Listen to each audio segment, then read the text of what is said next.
went to the wrap party, that this was it for the Andy Griffith Show. Ron Howard may have been the red-headed darling of the Andy Griffith Show, but life behind Mayberry's white picket fences wasn't always so picture-perfect. While viewers saw a tight-knit, small-town family on screen, the real dynamics were far more complicated. Sure, Howard shared laughs with Andy Griffith and Don Knotts, but there was one cast member he quietly loathed. And he wasn't alone. That same person also sparked the one feud even Andy Griffith couldn't forgive. The tension was real, the resentment ran deep, and for decades it was kept tightly under wraps, until now. This is the castmate who drove a wedge behind Mayberry's curtain, The Andy Griffith Show. The Andy Griffith Show may be remembered as one of television's most wholesome and nostalgic sitcoms, but behind the sweet southern charm of Mayberry lay a world far more complex. Premiering on CBS on October 3, 1960, and running until April 1, 1968, the show delivered 249 half-hour episodes over 8 seasons, 159 in black and white and 90 in color. And while it portrayed a simpler time, the making of the show wasn't always as peaceful as the town it brought to life. The show actually began as a backdoor pilot on The Danny Thomas Show, introducing Andy Griffith as Sheriff Andy Taylor, a widowed lawman raising his young son, Opie, played by a young Ron Howard, in the sleepy town of Mayberry, North Carolina. Though the setting was fictional, Griffith described its feel as distinctly nostalgic, more reminiscent of the 1930s than the 1960s when it was filmed. It was of a time gone by, Griffith later reflected, capturing the show's magic. The cast of characters quickly became beloved American icons. There was the overly eager but hilariously inept deputy Barney Fife, brought to life by Don Knotts, the kind and steady Aunt Bee, portrayed by Frances Bavier, and, of course, the precocious yet grounded Opie. Together, they formed a heartwarming family unit that seemed to echo real-life connections, or so fans thought. Despite its warm comedic tone, The Andy Griffith Show wasn't immune to conflict. Tensions simmered off-camera, especially as egos clashed and personalities didn't always mesh. One feud in particular, between Andy Griffith and a fellow cast member, would remain hidden for decades, kept out of the spotlight while the cameras rolled. But not even Mayberry could keep secrets forever. Still, the show was a massive success. It never ranked lower than 7th in the Nielsen ratings, and in a rare feat, it ended its final season at number 1. Only I Love Lucy and Seinfeld share that honor. While Griffith never received an Emmy during the show's run, co-stars Knotts and Bavier claimed 6 between them. The legacy lived on with spin-offs like Gomer Pyle, USMC, a 1986 reunion movie, and the continuation series Mayberry RFD. And to this day, fans celebrate Mayberry at an annual festival in Griffith's hometown of Mount Airy, North Carolina, still clinging to a town that never really existed, and a show that was anything but simple behind the scenes. But while the myth of Mayberry continued to enchant audiences, one boy from that set was quietly preparing for a life beyond the front porch and fishing pole. Background on Ron Howard. Ron Howard may be best known today as an acclaimed Hollywood director, but long before he stood behind the camera, he was America's favorite red-headed boy on one of TV's most beloved sitcoms. Born on March 1, 1954, in Duncan, Oklahoma, Ronald William Howard was born into a showbiz family. His father, Rance Howard, was an actor, writer, and director who adopted the stage name Howard after being born Rance Beckenholt. At the time of Ron's birth, Rance was serving a 3-year term in the U.S. Air Force. His mother, Jean Spiegel Howard, was an actress herself, making show business a family affair from the very beginning. Ron's heritage is a blend of German, English, Scottish, Irish, and Dutch roots, an American root that mirrored the wholesome characters he would come to portray.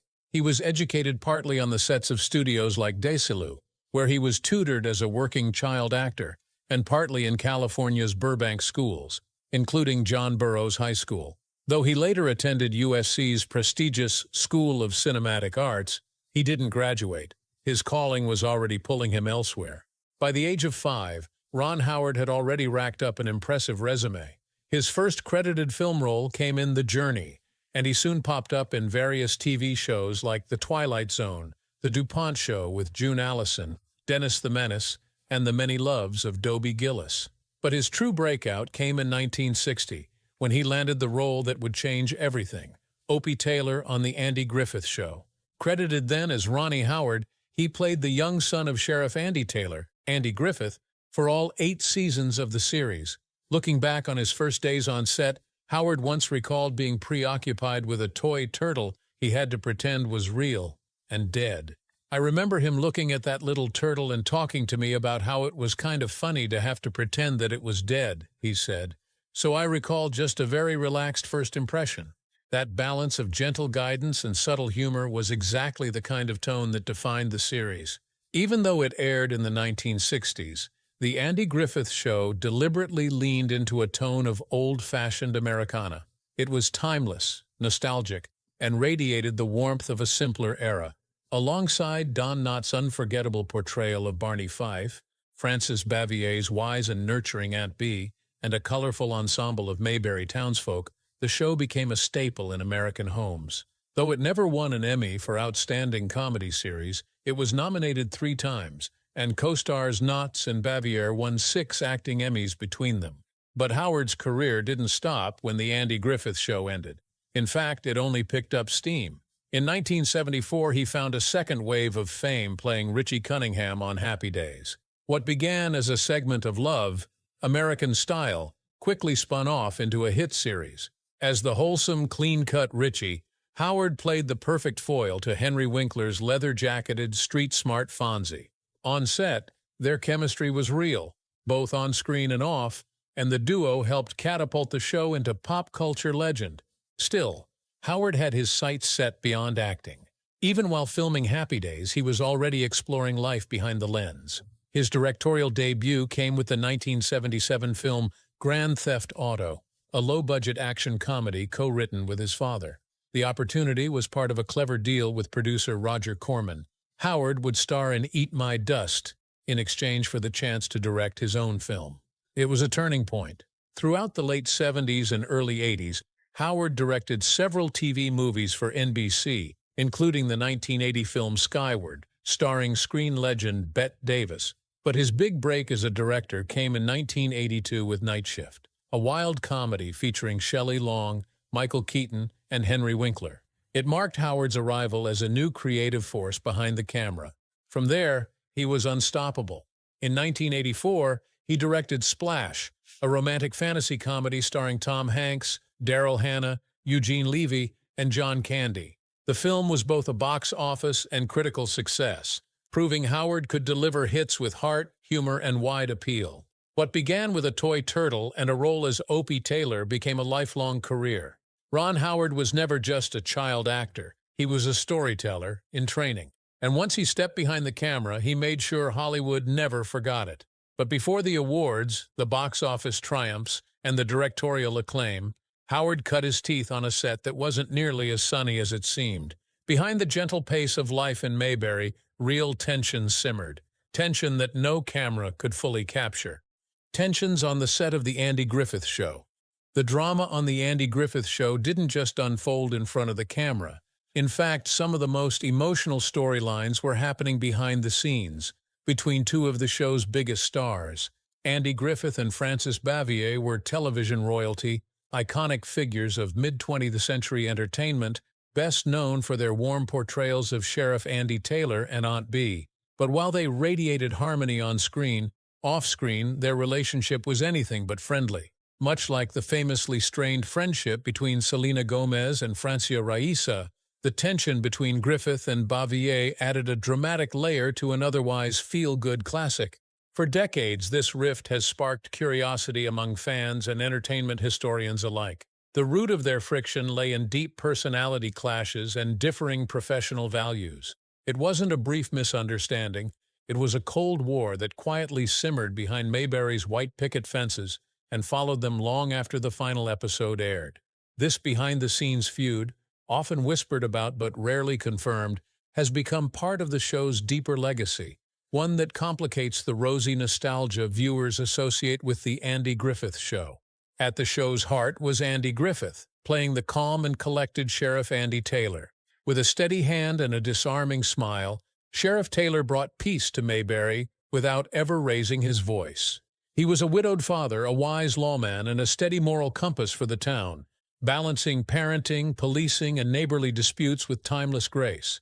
His charm defined the show's tone, warm, grounded, and quietly heroic. Sharing that warm space on the show was Frances Bavier, cast as Aunt Bee, Andy Taylor's no-nonsense, kind-hearted aunt. Aunt Bee wasn't just a caretaker. She was the emotional center of the Taylor household. Her character provided comforting meals, gentle scoldings, and homespun wisdom. Bavier's portrayal made Aunt Bee a cultural touchstone, the quintessential television aunt. Together, Sheriff Taylor and Aunt Bee represented a sense of home and community that millions of viewers adored. But while their characters painted the perfect picture of small-town family life, reality behind the scenes was far more turbulent. According to classic country music, the tension between Griffith and Bavier stemmed from fundamental differences in how they approached their craft and each other. Bavier, known for being deeply private, maintained a deliberate distance from her co-stars. While Andy Griffith was warm and sociable off-screen, Bavier preferred solitude. To some, this came across as cold or standoffish.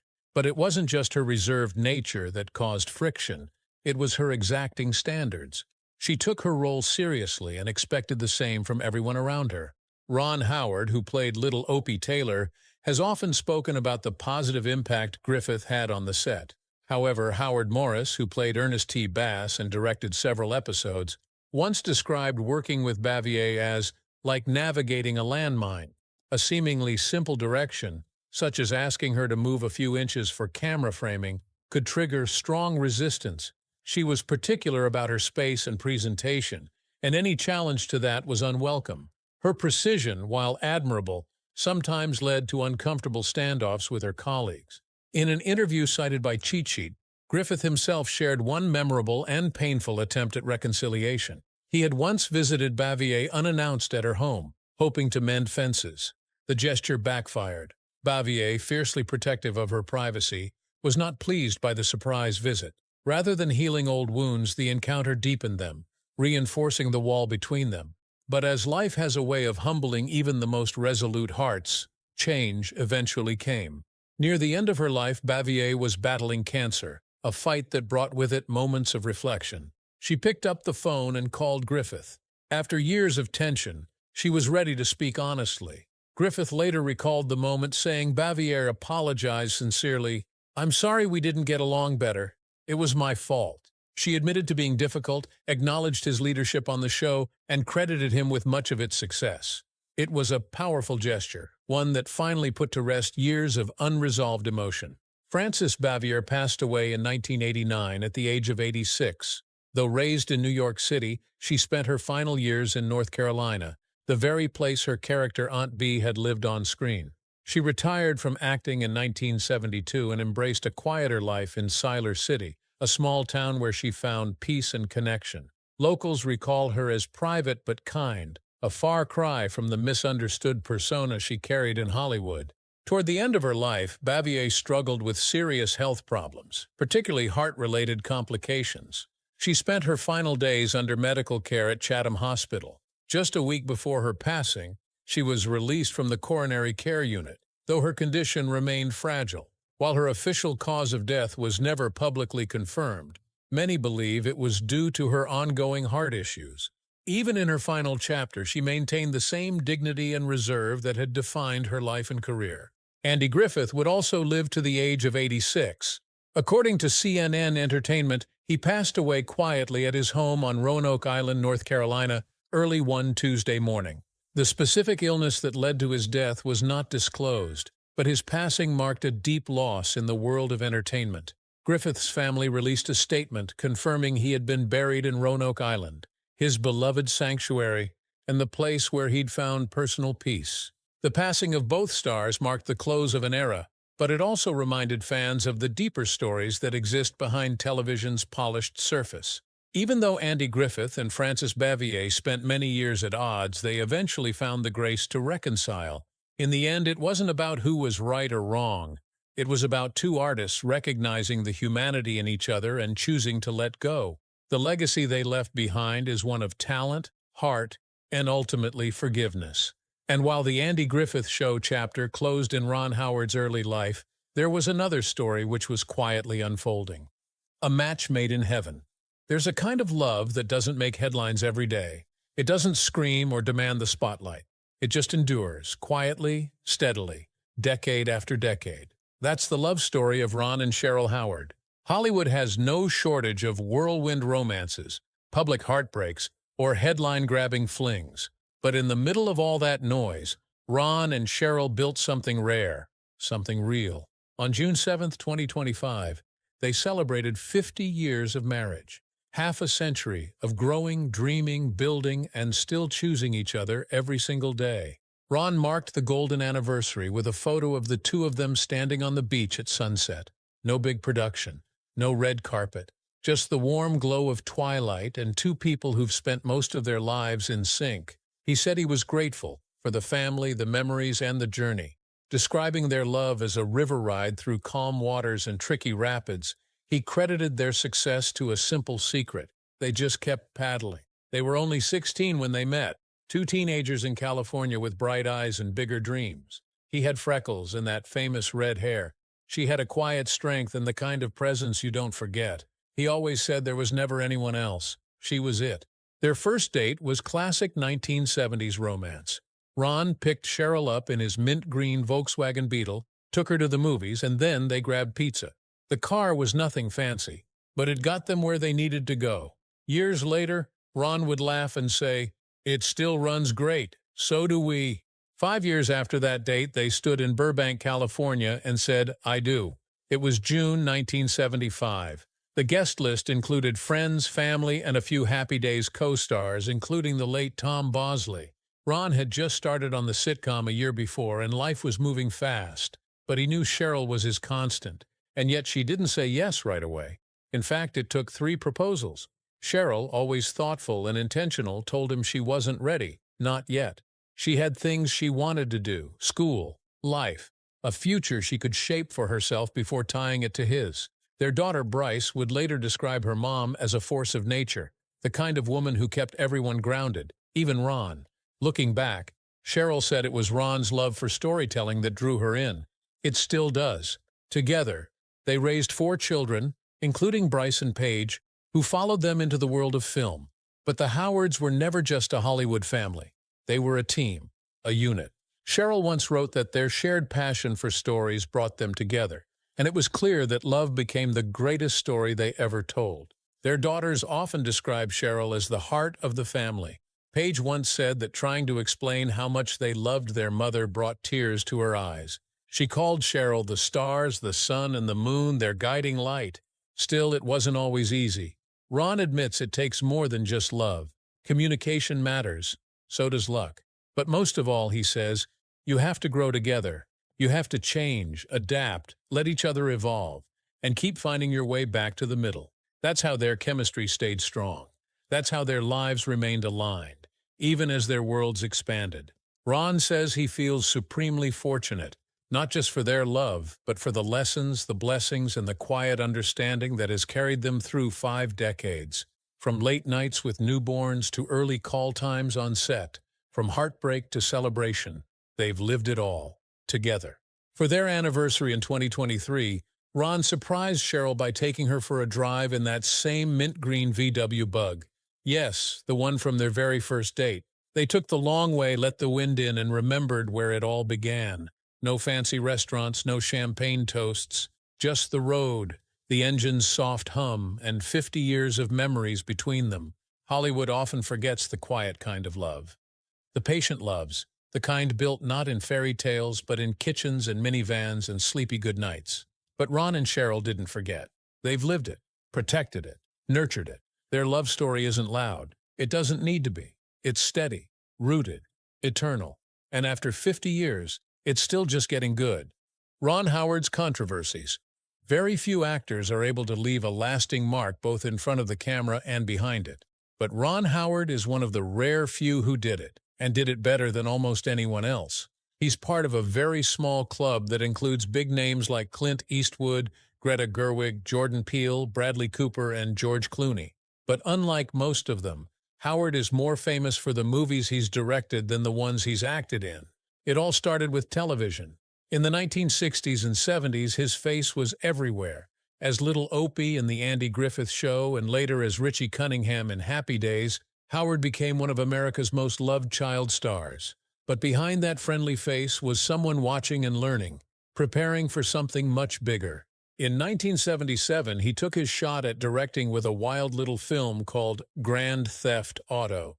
It had nothing to do with the video game. It was fast, messy, and full of heart. From that point on, Howard became a regular name in Hollywood. But it wasn't an overnight rise. He had to stumble a few times. In the 1980s, he directed Splash, a fun romantic fantasy with Tom Hanks, and Willow, a bold adventure story. They showed his talent, but not everyone took him seriously yet. The 90s didn't help much either. A few of his films landed flat, and some critics began to doubt if he'd ever deliver something great. Then came the new millennium, and with it, How the Grinch Stole Christmas, and just a year later, A Beautiful Mind. This was the moment everything changed. A Beautiful Mind told the real-life story of John Nash, a brilliant mathematician who battled mental illness. It was powerful, moving, and unforgettable. The film starred Russell Crowe, Jennifer Connelly, Ed Harris, and Christopher Plummer. Long before the Oscars, people already felt it would sweep, and it did. Howard walked away with Best Director, and the film took home Best Picture, Best Supporting Actress, and Best Adapted Screenplay. But not everyone was clapping. Some were angry. Important details about Nash's life had been left out. His bisexuality, a child he had outside his marriage, the fact he didn't support that child, all missing. Critics accused Howard of softening the truth. He later admitted those parts were removed to focus on the heart of the story, but that didn't stop the backlash. What bothered Howard most wasn't the criticism, it was how it started to affect Nash personally. That, he said, was crossing the line. Who did Ron Howard utterly despise? For someone who spent nearly 7 decades in the spotlight, Ron Howard has built a reputation as Hollywood's calmest storm. He's steady, soft-spoken, the kind of director studios trust when they don't want drama, just results.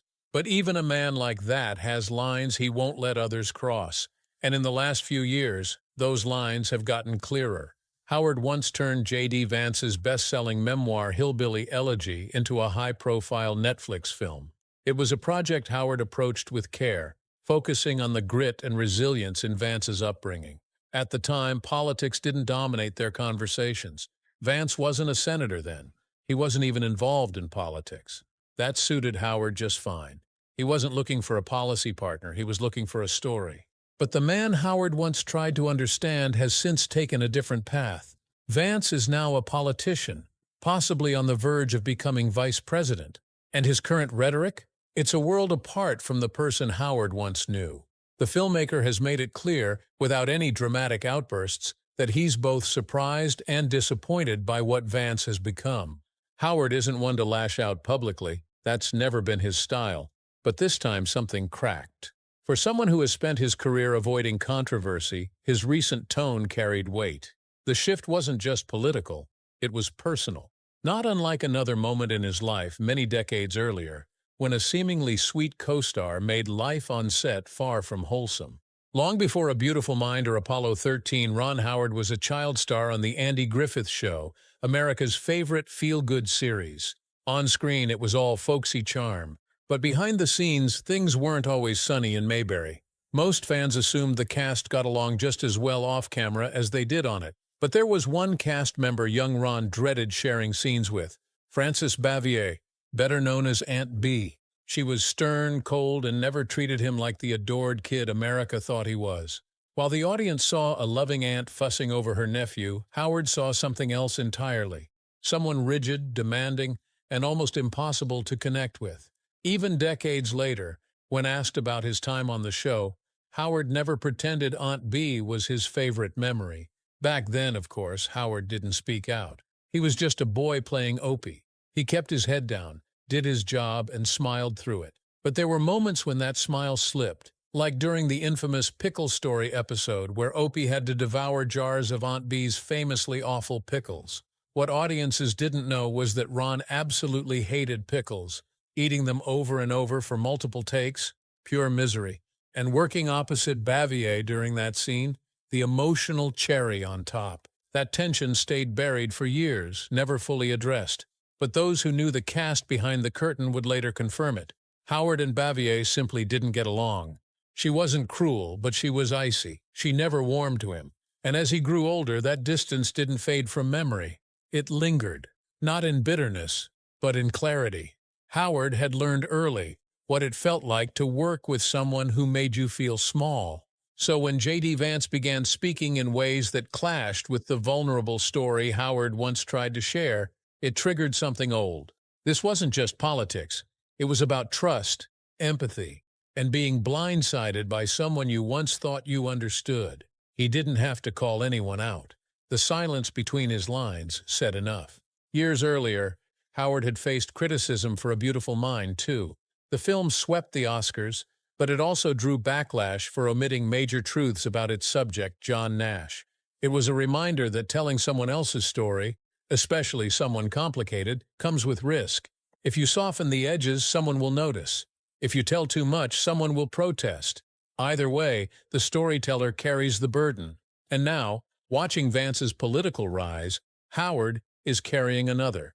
Not because he made a bad movie, but because the man at its center became someone unrecognizable. It's the same sting he felt decades ago when the warmth he had to fake for Aunt Bee never matched the chill she sent his way. Howard's takeaway? Don't assume what's behind the smile. A cozy script, a charming persona, a best-selling book. None of it guarantees authenticity. People can shift. They can disappoint you. They can rewrite their own stories in ways that leave you questioning why you ever tried to help them tell it in the first place. Still, Howard isn't bitter. He's evolved. From an uncomfortable child actor to a director with Oscars on his shelf and decades of trust banked in Hollywood, he's learned to pick his moments. And this moment, this political one, was worth speaking on. He didn't rant. He didn't attack. He reminded people of one thing: watch closely, think critically, and for the love of everything, vote. Because the stories we believe today shape the headlines we wake up to tomorrow. And if anyone understands how easily a character can fool an audience, it's Ron Howard. He's seen it play out, on screen, on set, and now on the national stage. What Ron Howard's movie have you seen? Let us know in the comments below. Also, like says Mad, subscribe and click the next video shown on your screen. You will enjoy it.